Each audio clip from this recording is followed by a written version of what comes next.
Bonjour Francis. Bonjour. Alors tu fais partie maintenant de cette aventure qui est menée par Mille Saisons et le Grimoire. Enfin, Enfin, enfin. enfin, tu avais déjà participé aux autres appels à texte avant d'être Non, mais sélectionné? j'avais envie, franchement.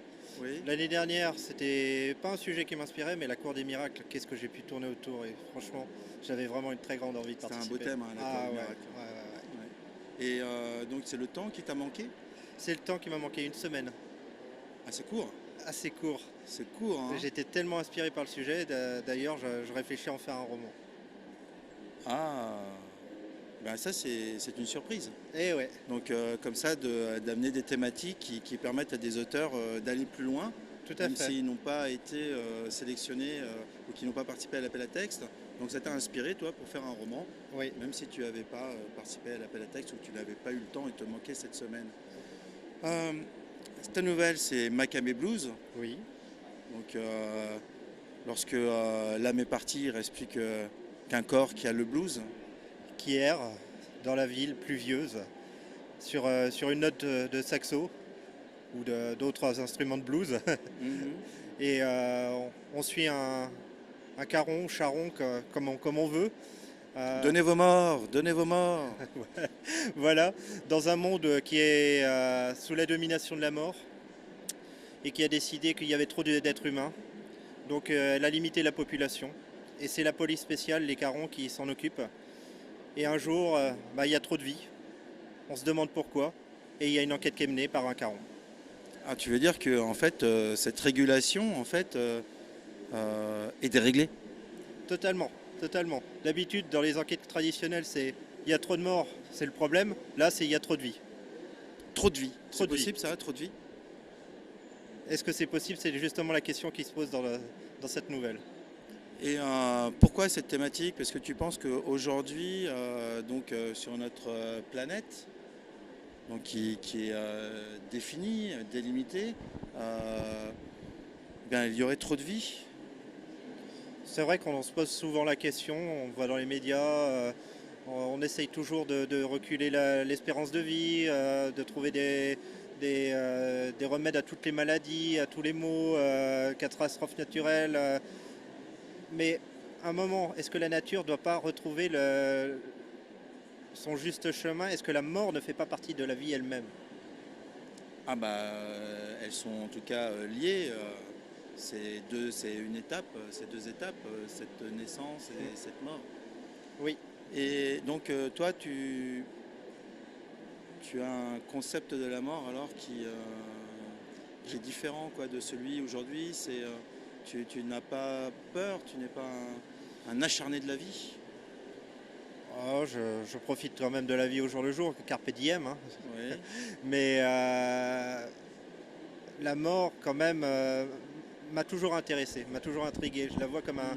comme un personnage personnifié, un peu à la manière de Terry Pratchett, avec sa mort qui parle en lettres Ah, tu l'as majuscules. incarné alors la Ah, mort. là, j'ai Tu la complètement, vis complètement incarnée. je la vis complètement incarnée comme une déité, D'accord.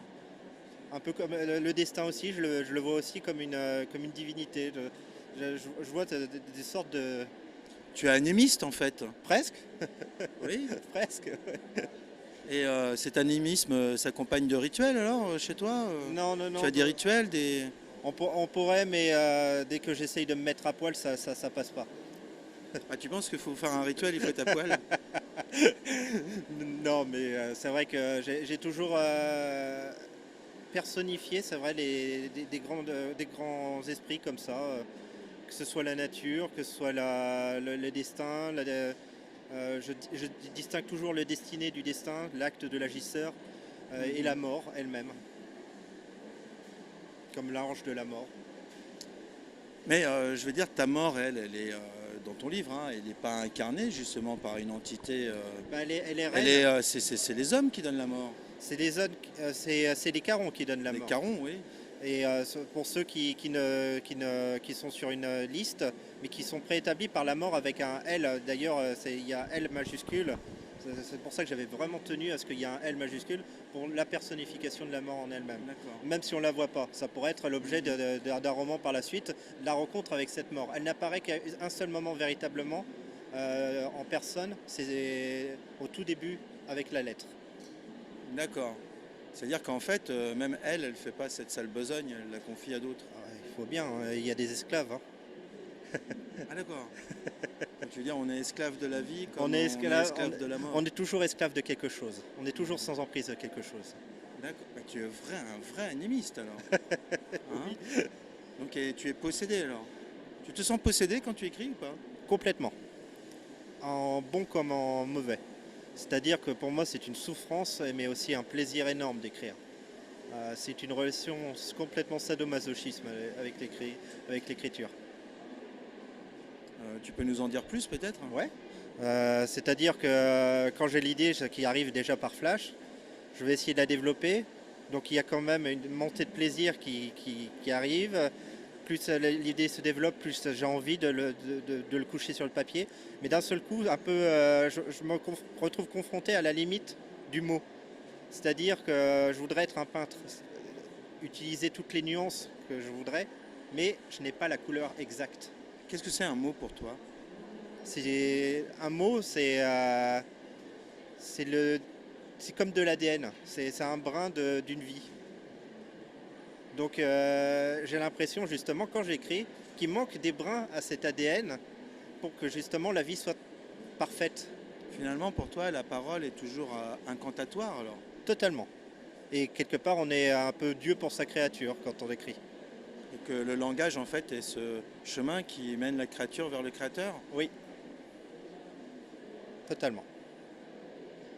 Et qu'est-ce que tu pourrais nous dire de plus par rapport au langage? Qu'est-ce qui te viendra à l'esprit là tout de suite pour justement en définir la fonction? Magie, essence, en même temps malédiction, en même temps don. Oui, on parle souvent de don de démiurge, mais il y a aussi cette malédiction. Je pense qu'on peut se faire posséder par le mot comme on doit justement après utiliser le mot pour donner la vie à quelque chose. Alors pour toi, le langage appartient-il à l'immanence ou à la transcendance?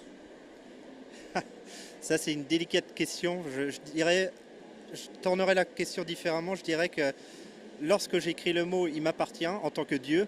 Mais après, lorsque je coupe le cordon avec mon œuvre, il appartient au lecteur qui devient Dieu. D'accord. Donc c'est Maccabée Blues, c'est Oui, ça? c'est ça. Maccabée Blues à écouter avec peut-être du blues, hein, on ne sait pas encore, Ça serait bien. on ne connaît pas encore la musique. Hein, n'est-ce pas? Genre cette grande faucheuse. On entend une musique avant de mourir, Francis? Tu penses? J'espère qu'on entend une musique. Un petit glas, quelque chose comme ça? Non, non, non, j'aimerais bien. Une douce musique? J'aimerais bien, moi, c'est par rapport à mes origines, j'aimerais bien écouter une petite balade celtique sympa. D'accord. Ouais. Bon bah, Maccabée Blues, Francis Brennett, Tomber des voiles. À vous de lire Francis et de découvrir cette relation particulière qu'il a avec les mots. Tu voudrais dire quelque chose au lecteur? Donc je suis content de enfin vous rencontrer, de partager avec vous ce moment privilégié, un mot partagé. Merci Francis, Merci à à très vous. bientôt. Au revoir.